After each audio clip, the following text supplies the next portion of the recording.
All right, today we were sitting down with one of the smartest people that's ever been on this podcast. His name is Elad Gil, and he is a prolific angel investor. He's a guy who has invested in something like 40 plus billion-dollar companies, all at very early stages, like Airbnb, Airtable, Anduril, Retool, Rippling, companies that we've all heard of now in the tech space. He was an entrepreneur. He got acquired by Twitter. He was one of the first 100 employees at Twitter. He was early at Google, and he's been very early to waves. He was doing longevity before longevity was cool. He was doing AI investing before ChatGPT came out. So we love talking to people who are like this, that are both very brilliant, very accomplished, and seem to be skating where the puck is going. They sort of know what's coming around the corner, and they've proven that in their career. So we talked to him about how he's been such a good investor, what he's looked for, and his approach, and how it's pretty different than most investors. We talked about his ideas, so things he wants to see built and projects he's working on right now. And then a little bit of life advice at the end, where he left us with kind of an amazing tidbit or a nugget about what's made him such an interesting person. So enjoy this episode with Elad Gil. I feel like I can rule the world. I know I could be what I want to.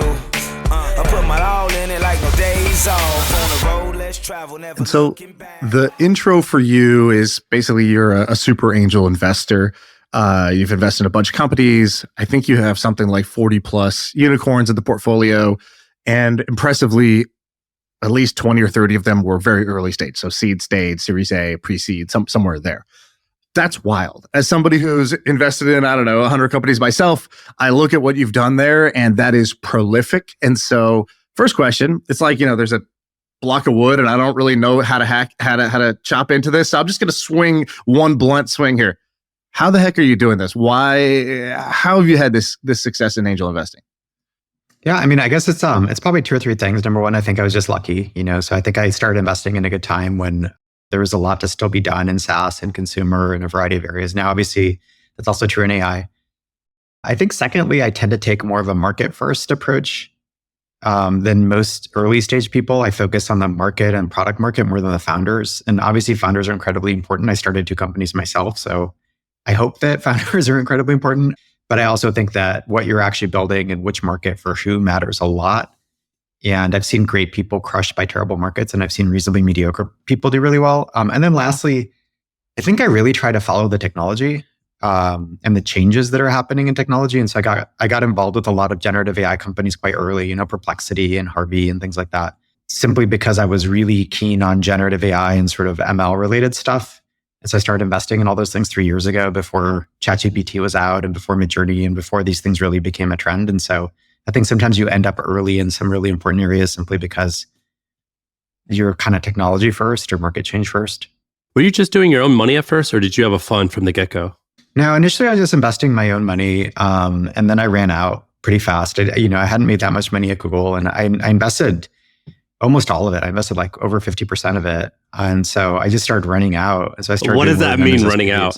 I guess you initially had wealth from selling your business, I guess. And then you just put all of it into private companies. How much do you have left? I put a huge amount of my own money into private companies. Yeah.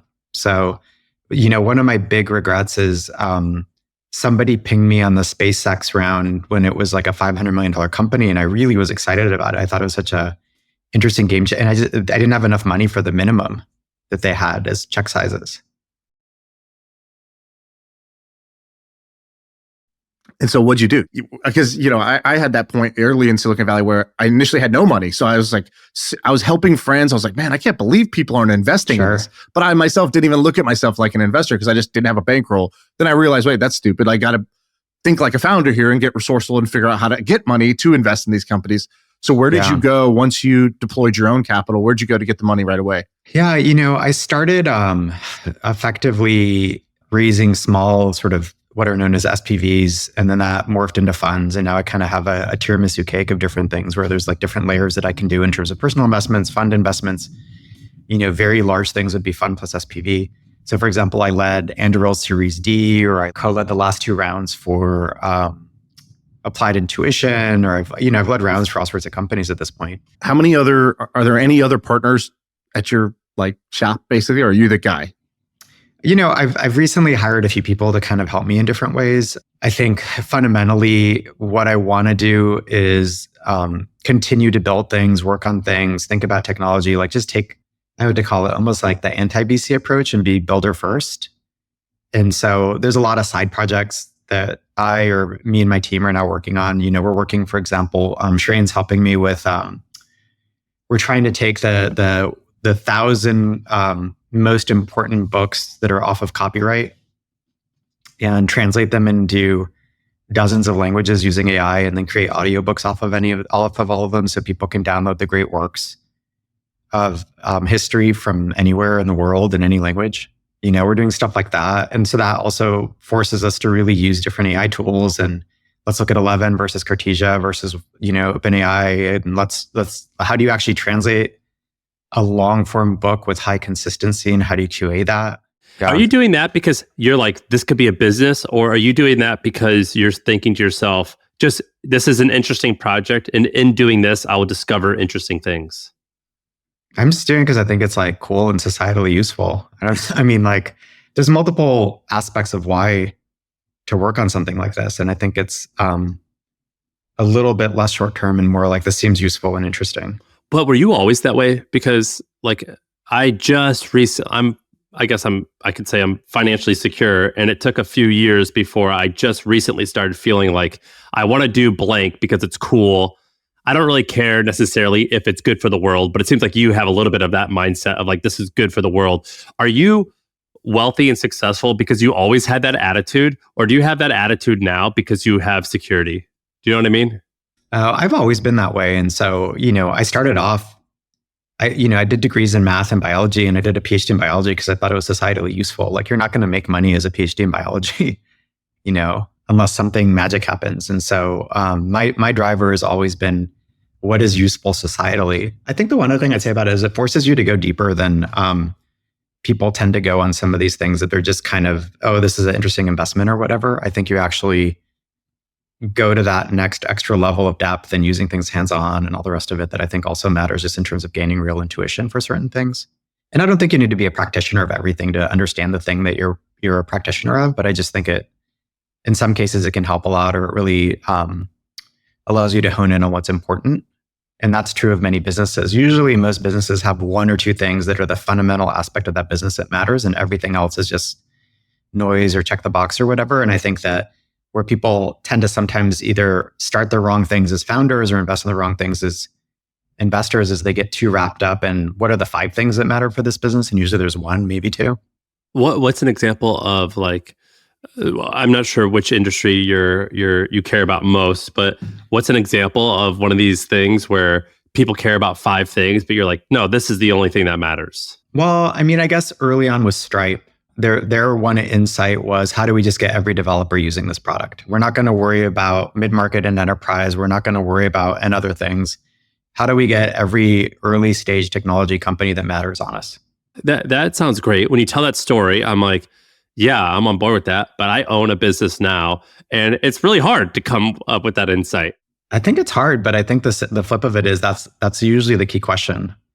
And again, different types of businesses may have that characteristic or not, right? And so sometimes it's 2 things, or, some complex businesses may have more, and I invested in Anduril. There was a very clear, there's kind of like 5 things I thought a next-gen defense tech company had to do in order to become a prime, which is, one of the really big companies in the market. And I thought without it, you're just not going to make it. And so sometimes it's more complicated, but I think 90% of the time plus it boils down to one area of belief, or maybe one thing that you just need to see happen in the business to believe that everything else will fall into place.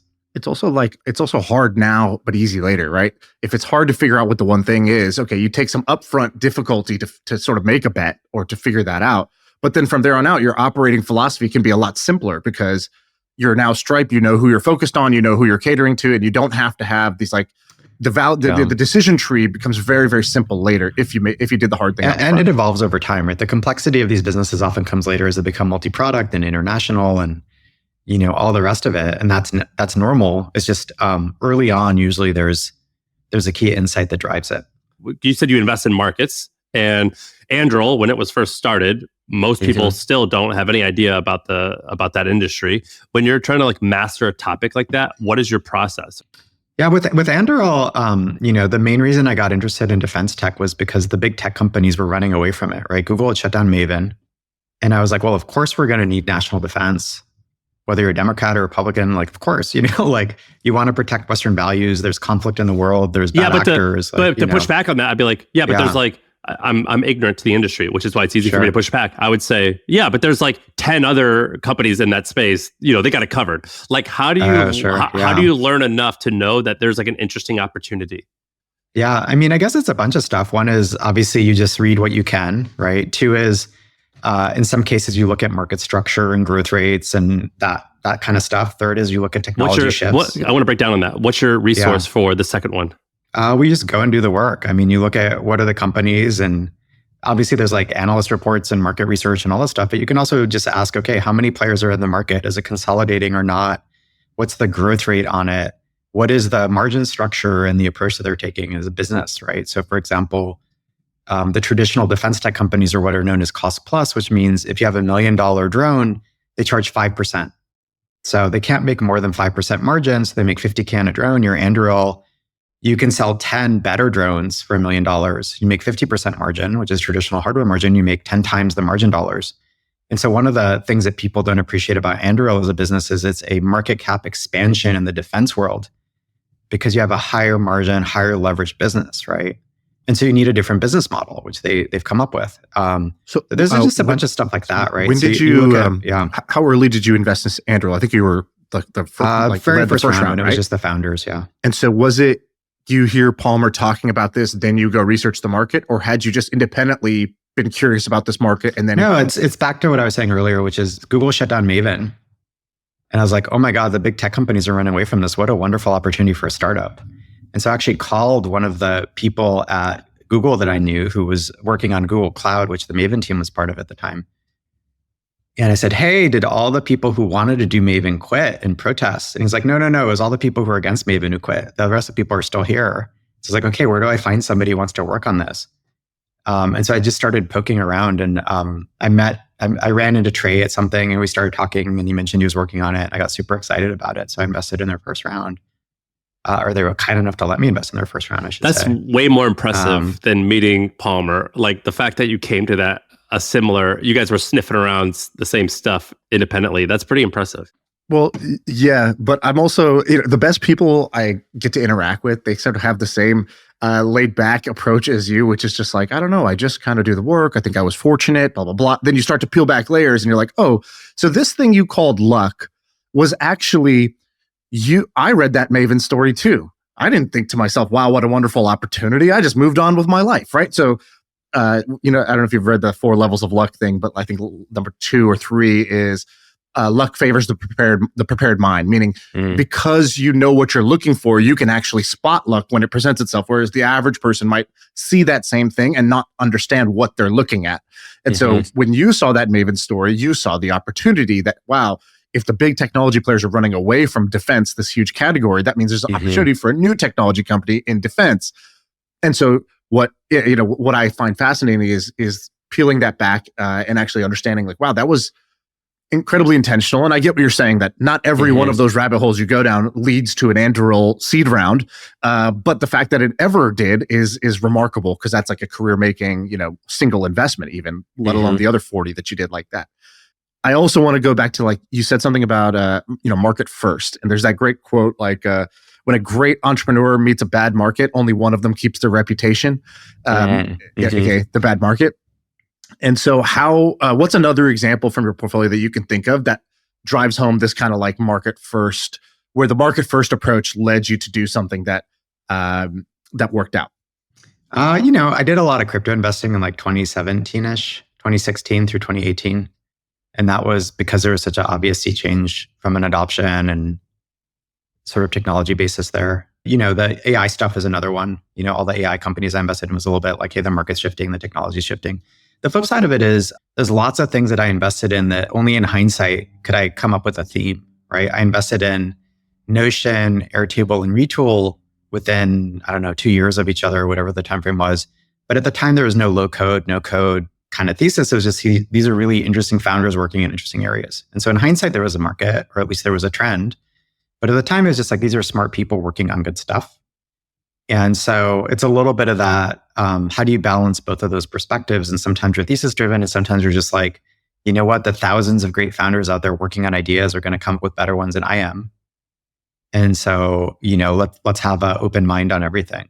I think it was on The Information or something like that. They talked about how you had just raised like $1 billion and that you famously didn't have any employees. And Sam Altman has this, or I don't know who said it. I thought it was Sam Altman, where he said something like a 1 or 2 person $1 billion company is going to be a thing now because of AI. But that's kind of what you've already done. It already existed before that. Minecraft was like, I don't know, 3 people when Microsoft bought it. But that's sort of like what you're doing. Like you've got a pretty huge business with 2 or 3 or however many people you have. Or up until recently, I think, according to these articles, you had like 2 people. I think there's a long history of this kind of stuff. And if you look at the world's biggest hedge funds, or you look at a lot of later stage firms, they tend to have that structure, right? And so, or if you look at a traditional investment firm, there's usually 1 or 2 people who do most of the good investments. I think in general, there's this odd collapsing down to a handful of people in many types of endeavors. But the reality is there have been multiple businesses that have hit enormous scale that have been quite small. And I think Minecraft is really a canonical example of that. But again, there's also the need to go big sometimes, right? Sometimes you want to win the market and you should hire a ton of people. And so I think the future of 2-person companies, at least in the medium term, is very overstated. I think AI is largely going to be business as usual, and certain types of teams are going to shrink a lot, right? I'm an investor in a company called Decagon, for example, that's working on the customer success side. And that's an area where I think there'll be enormous leverage to existing customer success reps, but probably there's an overall shrinkage in that industry if you look at things like what Klarna announced around their use of AI in customer success, right? So I think certain teams will get impacted first versus others through AI. I think the 2-person AI company is largely in the future, but there are historical precedents of this happening before AI, right? Do you measure, obviously you measure, but I guess what is the metric that you keep track of for your own investing? So at the top of this, we talked about, number of unicorns, but, you can look at IRR, you can look at your DPI, you can, I did a deep dive on YC the other day, and there's some insane number. I'm going to butcher it because I don't have it right in front of me, but Sam, I don't know if you know this, but the first 10 years of YC, they basically turned something like $12 million into $10 billion of value for them from themselves, because they were writing super small checks early on and getting basically was 7%? 7%, but it even diluted down the Airbnbs, the Dropboxes, even just the top 5 companies. Let's say they net own 2% of these when they go public. They basically had a 320x on their money in that first decade.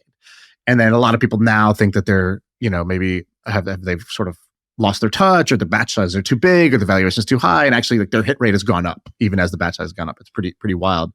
Elad, do you have a metric that you look at that you're proud of, or that's the main metric for you of how you've done in terms of the actual money in, money out? The most important thing to me, and obviously, I want to be a fiduciary for other people's money. A lot of my own money is in the funds I invest, et cetera. So obviously there's a financial return aspect of it, but to me, the most important things are probably twofold. One is making sure that founders view me as a useful and positive resource.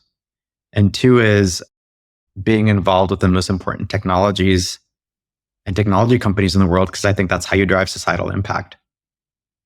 So I view technology as a lever on the world, right?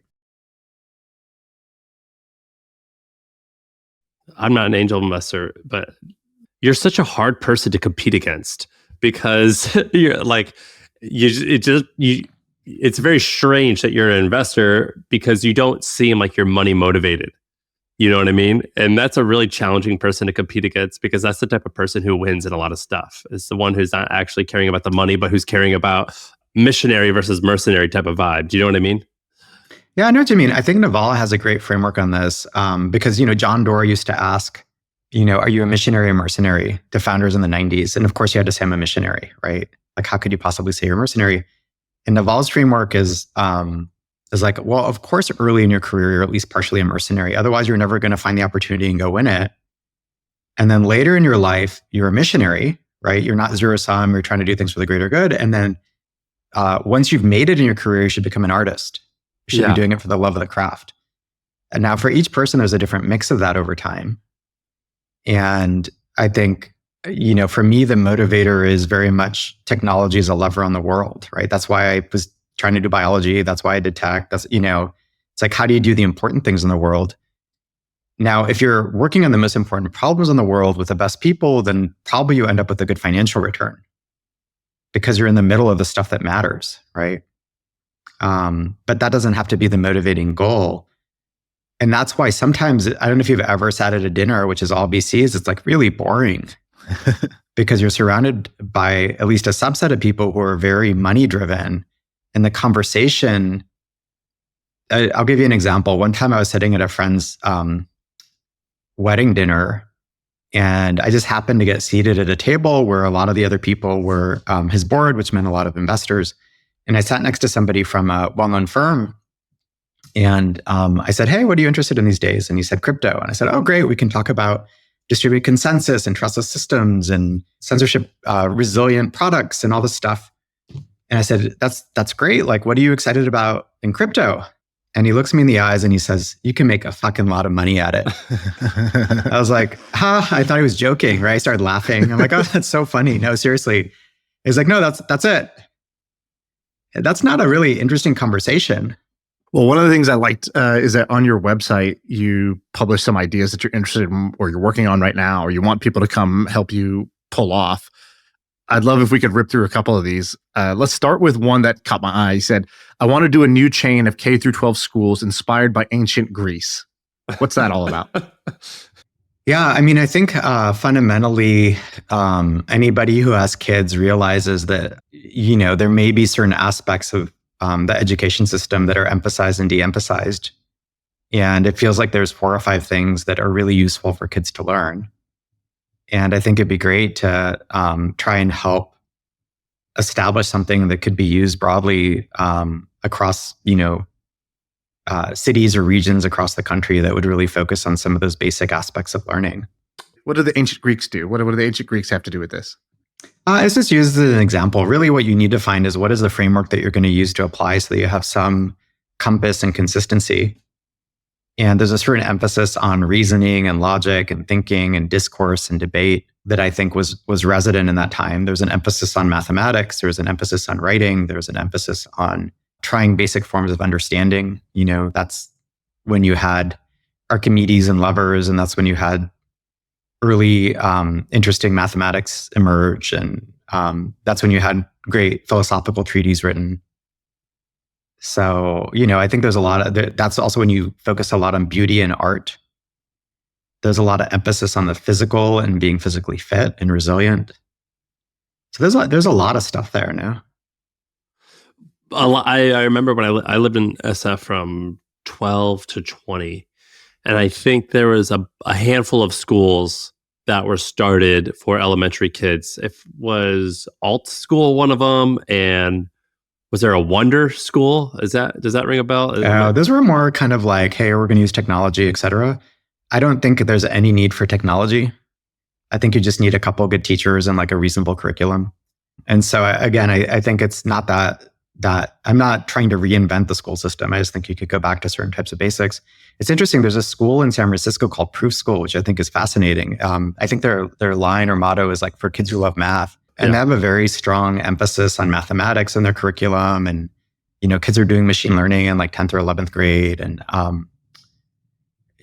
find things like that kind of inspiring where they're like, okay, we're going to take a different lens on it. And our lens is just kids who love math. And let's find out what's the right curriculum for those kids. And maybe some of the early literature classes emphasize sci-fi because those are the types of books they like. And maybe the history we focus on is XYZ versus something else. And so I just think that's a good example of like a really smart approach to schooling. There's a variety of people who've done these differentiated approaches.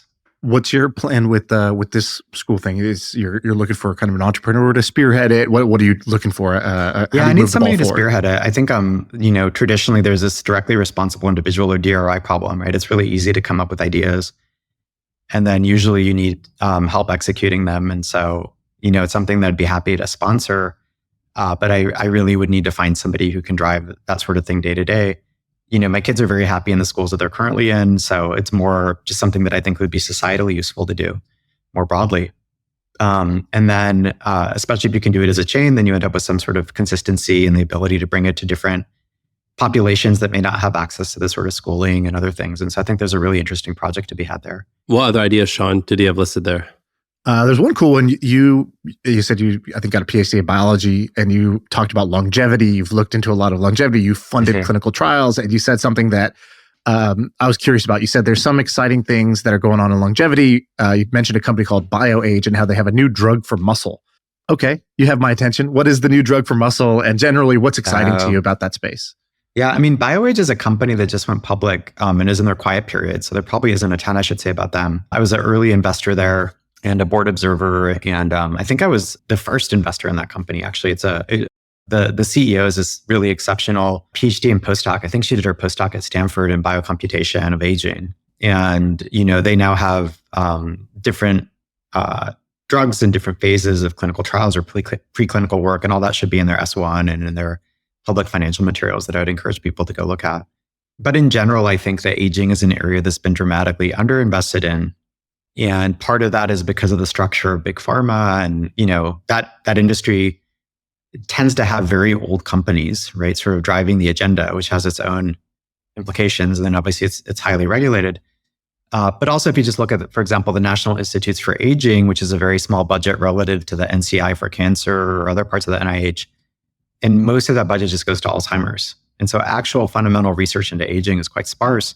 We know that aging is a developmental program that can be perturbed, right? I actually worked on that for my PhD. I worked at the intersection of aging, longevity, longevity, cancer, and insulin. There's certain evolutionarily conserved pathways that if you tweak them, you end up with organisms that'll live a lot longer, right? You can knock out a gene in C. elegans that lives 2-3 times longer, for example, as a healthy adult.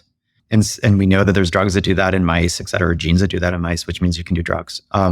I like how you're saying we know, as if me or Sam know anything. We don't know this. You smart PhD people know this. And can you explain in layman's terms what you just said? You said there's we know that every aging time he is talks, he'll say like a sentence and there's like 5 things. And I'm like, wait, what? Yeah, 5 tabs need to open in my browser. Yeah. It's okay. C. elegans, they're living 2x longer. You said that aging is a something driven thing. It's just a developmental program. So basically, there's a few different theories of aging. One of the theories of aging is you just accumulate a bunch of damage over time and systems break because of that damage. Right? Mechanical damage type of thing. It's just mechanical damage. You get hit by sunlight and UV and whatever. And then there's another view of aging, which is this more almost like a developmental program that's regulated by signals in your body, just as, when you go from a baby to a child to an adult or whatever, that's just a developmental program. And if you look at different organisms will have different clocks for aging, right? And so why can turtles live so long, or why do certain animals die so young, right?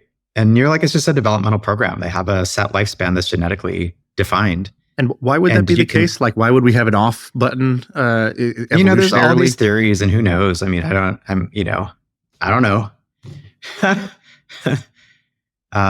There's theories, but I don't know which theory is right.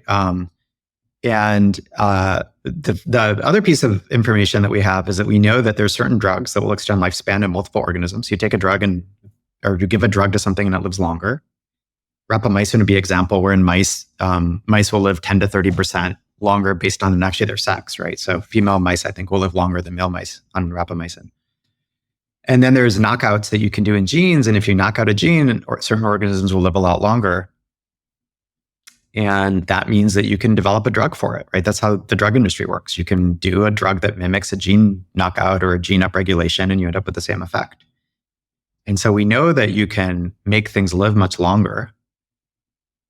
And there's very little being done in people around that. And so the question is why, right? And imagine if you had another 30 or 40 or 50 healthy years.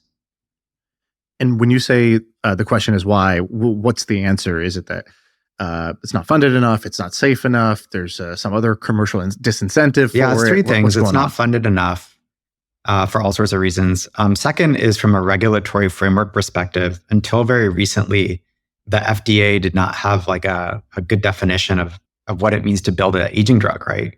Because in general, this is sort of point 3 in the broader medical world, aging is not considered a disease. It's considered a natural state. And so why would you develop a drug against a natural state? And so there's a company called Loyal, which is doing aging in dogs. And they actually defined a series of like endpoints. Is that Kevin Rose? Is that the thing Kevin Rose invested in? I think he talked to us about it. I don't know. That's like my favorite like longevity company. It's like, yeah, forget the humans. Let's save, like, I'm all about it. Let's save the dogs. I think it's both going to have an easier regulatory pathway, but also good for society. Like my dog living longer, I support nothing more than that. Does that, what have they found? Is that working? I haven't kept up with the like actual science of the company. Yeah, I don't know. I'm not an investor there. I think the founder is quite good. I just haven't been involved there. As I mentioned, one of the main things I've been involved with in that area is a company called BioAge, which again just went public, and there's all sorts of information there in the public domain now about them that is worth looking up. What was that crazy quote? It was like, what Silicon Valley nerdy people are doing for fun, that's like what everyone else is going to do in the next like 10 or 15 years or something like that. The nerds do on the weekends. Yeah, I hope not, because then there's going to be a lot of veganism, which sounds awful. Well, that's what I was going to ask you, which is like you kind of fit that stereotype. You have a lot of resources and you're in the know with a lot of like interesting new things. Are you taking any like interesting pharmaceuticals? Are you doing metformin? What do you think is interesting right now that you think will be a little bit more popular in 2, 3, 4, 5 years? Yeah, the honest answer is I don't know. I've tried to stay away from taking anything chronically unless I think it would have a huge impact. And so far, there isn't anything in the market that would really map to that. A lot of it honestly is like, do you exercise? Do you sleep? Do you eat well? There's reasonably good data around rapamycin that people should work with their doctor on and sort of figure out if it. But you're not. No, I haven't done anything there. So again, I've tried to ask, let me wait until there's something that I feel is big enough impact. Some people, for example, in the aging community, will take a certain subclass of statins for heart disease and neuro, and then they'll take, I think a subset was taking some baby aspirin, similarly for heart disease. So there's some people who've done some things that, again, you should talk to your doctor about if you want to consider stuff like that. I haven't done anything like that because I just don't want to take things every day. When Sam says that quote about what the nerds are doing on the weekends and what they're tinkering with in their spare time is what we'll all be doing 10 years from now. I'm just going straight to hardcore gene therapy. So I'm just kidding. I'm gonna CRISPR my genome. But are you kidding? I mean, it sounds pretty cool. I am kidding. Yeah. Yeah. I think a lot of that stuff feels very premature to me. There are some people doing self-experimentation like that in the public domain. I just don't know that some of those things will work. It's kind of interesting because I feel like when people talk about gene delivery, there's like 3 or 4 aspects of it that matter. And everybody focuses now on sort of the CRISPR side of it, which is, can you modify a gene in a cell versus can you target it to the right cells? Will your immune system target those cells and turn it off? Like there's all this other stuff that can you hit enough cells for it to matter? There's all this other stuff that traditionally have been the real issues of gene therapy that aren't being addressed as effectively as sort of the CRISPR-Cas stuff. So you've been interested in longevity earlier than I would say like this current kind of wave of interest. I think you not only did you study it in school, I saw on your site you said you personally identified a gene that's involved in lifespan. You funded your own clinical trial at Stanford. It didn't work, but you're like, it's okay. I'll try. I'm happy to try again. I'm curious, what do you think of Brian Johnson and what he's doing?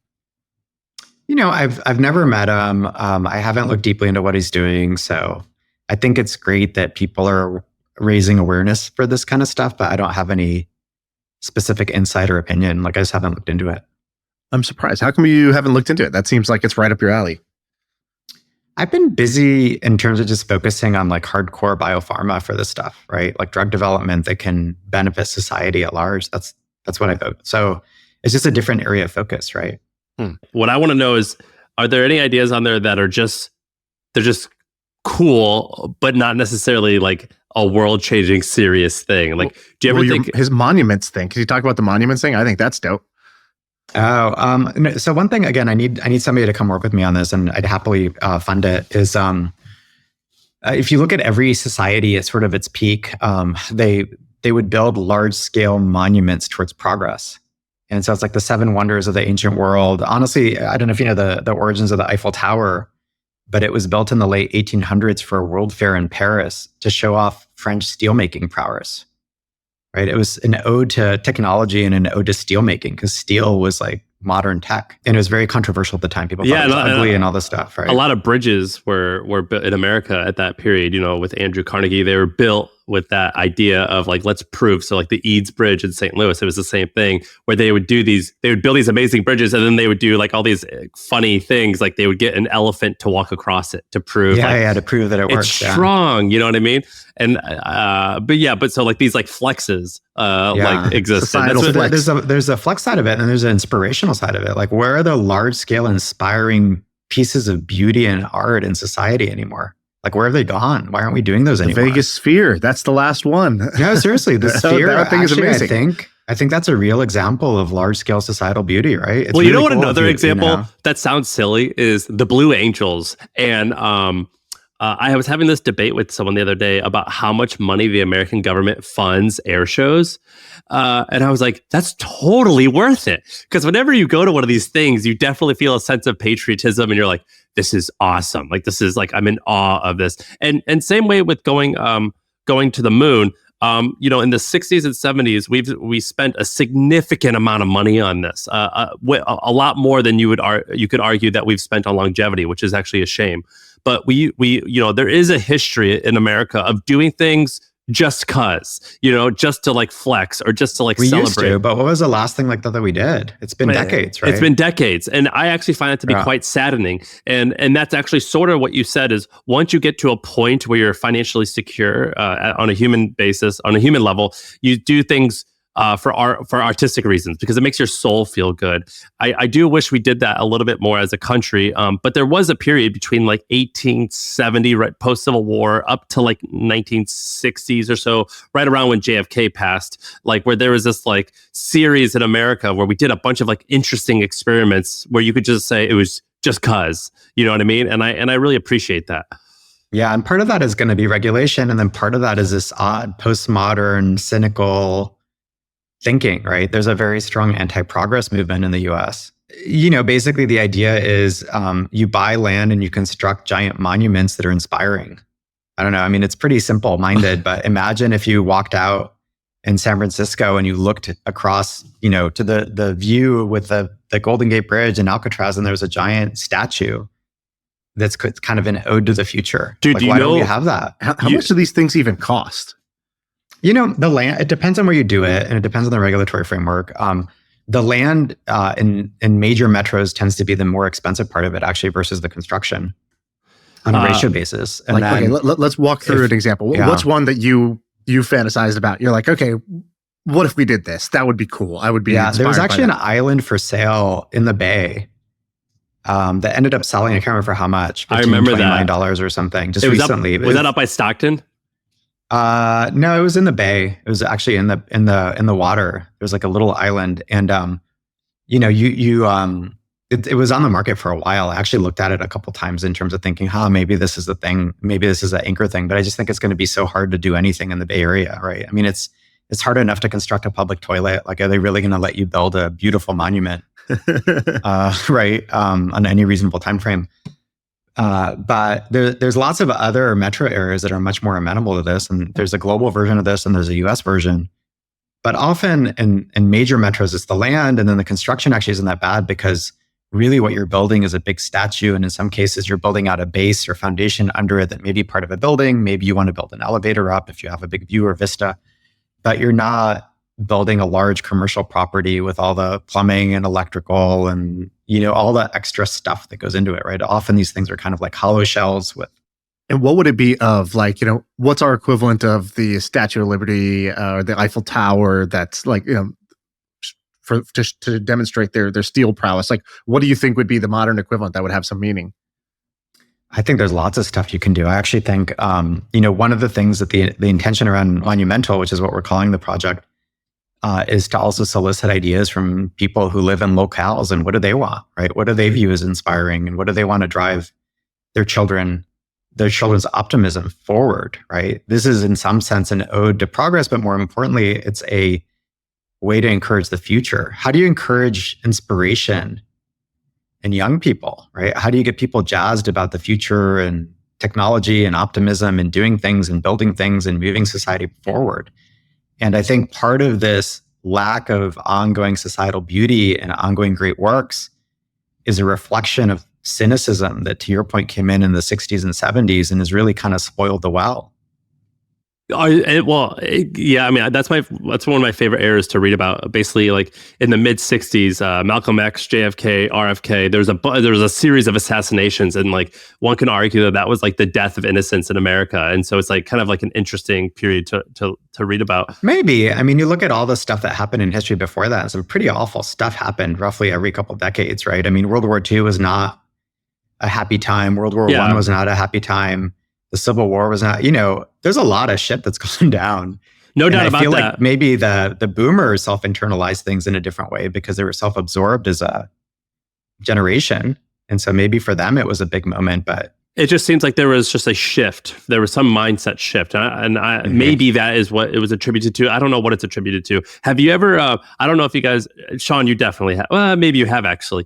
Shaan, driving to Duke, do you guys ever remember seeing all these crosses on the side of the highway in the South? I bet Arie has, but like, there was this guy who was, he was old and he had saved up roughly $3 or $4 million, and he spent all of that money building crosses on the side of the highway. Now, regardless if you like dig Christianity or not, it doesn't matter. But I always thought it was so interesting that like this guy dedicated that money to that. If you guys don't remember seeing this, it was like a big deal in the South. It would like, you'd be driving to the South and every 50 or 100 miles, you would just see this huge cross. And that's all you saw.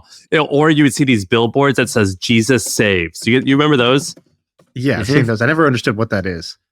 Dude, and it has a phone number that you could call. And I would call that phone number every once in a while just to see what would happen. And at this point, a lot of it goes to a dead phone number. But it was basically, a lot of it came down to this one man who had saved roughly $3 million and he spent it on that. And then other churches started following it and started doing it. And I always thought it was really interesting, the idea of just spending money just for this cause. And your logical brain is like, that's silly. But then like your heart is like, oh, that's actually kind of an interesting idea. How much of your own money would you spend on doing this monument project?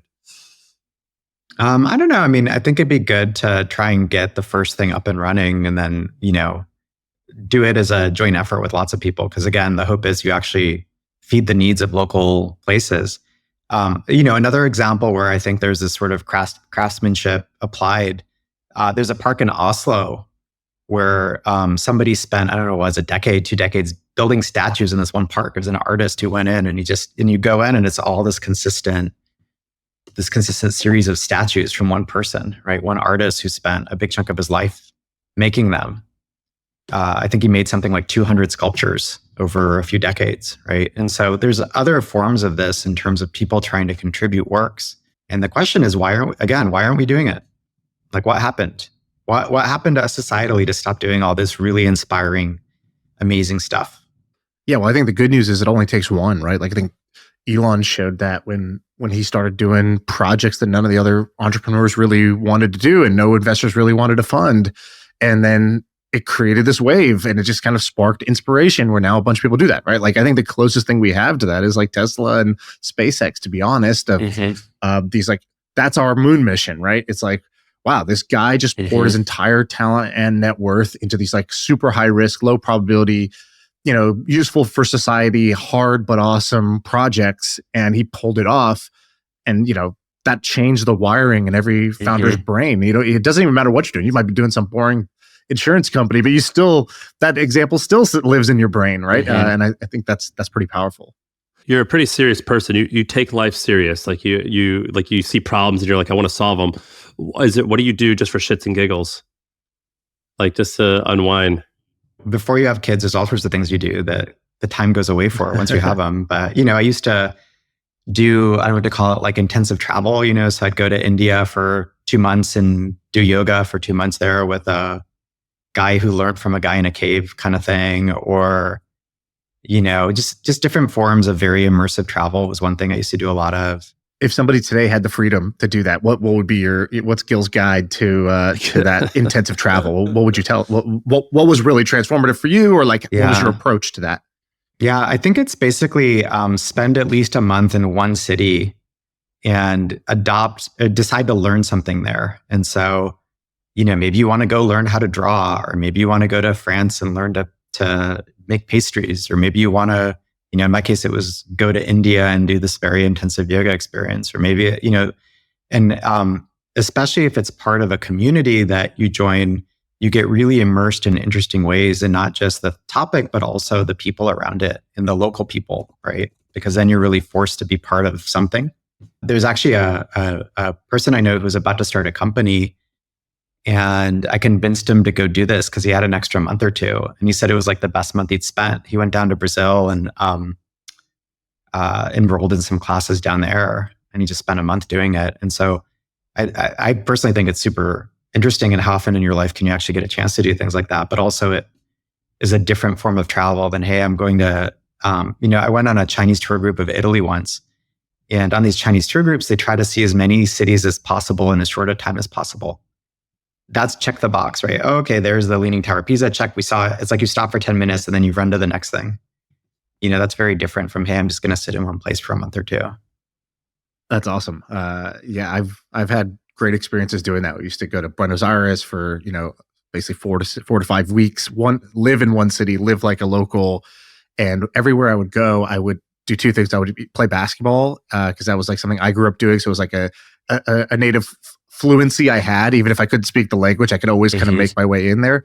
But also I would go, if I ever travel with my brother-in-law, he loves jujitsu. And I'll never go with him to a jujitsu class here in the States, but jujitsu has this like really intense camaraderie and openness and inclusiveness. If you go to, so we went to jujitsu gyms in Spain, and you immediately feel like you're one of the people and you're learning from them, and they have actually different techniques. And again, we don't even speak the language, but man, it's like an incredible fast way to bond or get more I out actually of feel an like the experience. jiu-jitsu community is one of the most vibrant ones right now along those lines. Yeah. And to your point, it's basically you go anywhere in the world and you plug in. That's how this type of yoga I used to do was. It was the same thing. You just show up and you knew how it worked, and everybody was kind of in the same, they had the same vibe and they were part of the same kind of crew. Like you were instantly adopted. And my sense is the jiu-jitsu community today is a good example of that, where you show up, you're instantly part of it. They pull you in. Everybody has a common thing to talk about. Everybody has common interests in a really positive way, even though it's a very diverse group around the world. Right. And there aren't that many communities like that. And I think there's almost these interesting questions of like, how did these form and why did they persist and all the rest. But this is back to my point on doing quote unquote a hobby or learning something that it's actually plugging into a community like that, I think is important. I love that. I think of all the things we talked about today, that was the most useful. Surprisingly, right? I wanted to learn about investing from you, but I got a totally different golden nugget out of this. Where should people find you if they want more? I guess they could find me on Twitter. I'm at Elad Gil, and then, just hope more people go and build interesting things. I think, there's a lot to do. We appreciate you. Great. Yeah. Thanks so much for the time. All right. Well, take care. I feel like I can rule the world. I know I could be what I want to.